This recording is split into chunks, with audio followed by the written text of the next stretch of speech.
Hello everyone. Just got a tip for restoring Windows. If you accidentally X'd out one, like I did the other day when I had an Amazon thing going on, and they gave me a link for a return. Well, I accidentally X'd out, and I was like, oh great, I just went through a big ordeal trying to get that, chatting with them and stuff, so I could send something back. And then I X'd out of the link, and now I'm going to have to go back and talk to him again.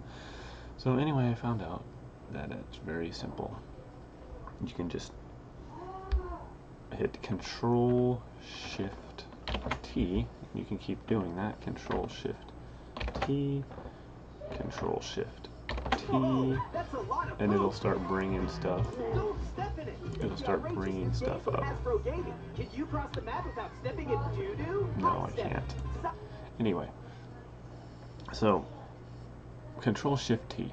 That'll restore Windows. I don't know how far it goes back, but I think mine went back 5 or 6 at least that I tried.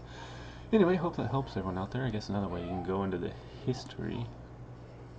Over here, you click this little 3 dots in the top right hand corner, go to history, and then you can go to the different things in there. But a lot of times it won't bring up specific things or things that have been locked. So anyway, hope that helped everyone out there. Have a great day. Thanks for watching.